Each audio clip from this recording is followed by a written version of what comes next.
ចាយើងជាឪពុកម្ដាយរបស់កូនគ្រប់រូបរមែងចង់ឃើញកូននឹងមានប្រាជ្ញាឆ្លាតវាងវៃរៀនពូកែខិតខំរៀនប៉ុន្តែទន្ទឹមនឹងនោះគឺយើងជាអ្នកចិញ្ចឹមគាត់យើងក៏បី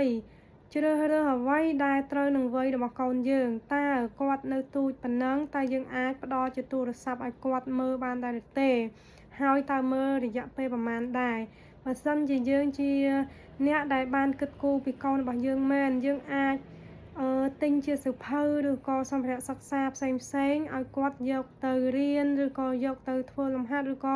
យកទៅគូរគំនូរឬក៏ផាត់ពណ៌ទៅតាមវ័យដែលគាត់នឹងលូតលាស់ឬក៏ឆ្នាំដែលគាត់នឹងត្រូវរើសសៀវភៅបែបណាសម្ភារៈសិក្សាបែបណាឲ្យគាត់មានភាពឆ្លាតវាងវៃបើសិនជាយើងមានថ្ងៃពិសេសណាមួយយើងអាចទិញជា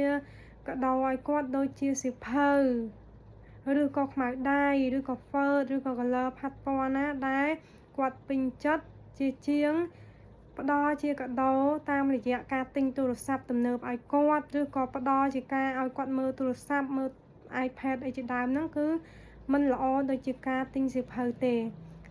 សូមនិយាយថាมันល្អពីព្រោះបើសិនជាយើងឲ្យកូនក្មេងអាយុ1ឆ្នាំទៅដល់2 3ឆ្នាំនឹងមើលទូរស័ព្ទច្រើនពេកធ្វើឲ្យប៉ះពាល់ដល់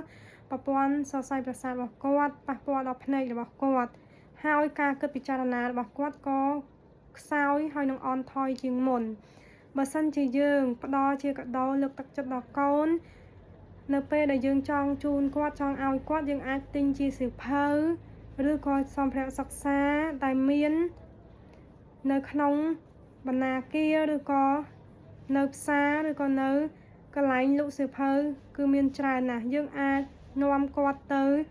ទិញជាមួយយើងហើយយើងអាចបង្ហាញគាត់សម្ភារៈនេះបែបណានោះគាត់មានអារម្មណ៍សប្បាយរីករាយជាងការដែលកូនពេញចិត្តការសិក្សារៀនសូត្រឬក៏ពេញចិត្តការមើលទូរស័ព្ទគឺអាស្រ័យទៅលើម្ដាយឪពុកជាអ្នកបង្រៀនគាត់បើសិនជាយើងចេះតែណែនាំឲ្យគាត់មើលទូរស័ព្ទយើងគិតតែចុចទូរស័ព្ទកូនរបស់យើងក៏គាត់មានចំណង់ចំណូលចិត្តខាងនឹងដែរបើសិនជាយើងអាចផ្លាស់ប្ដូរគំនិតរបស់គាត់ឬក៏ជួយតម្រង់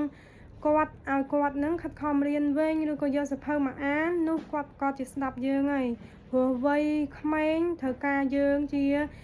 អ្នកចិញ្ចឹមនឹងណែនាំគាត់ហើយយើងកុំបន្ទោសកូនថាមកពីកូនអត់ស្ដាប់យើងត្រូវមានវិធីសាស្ត្រក្នុងការណែនាំគាត់អប់រំគាត់ឲ្យល្អប្រសើរចាសូមអរគុណ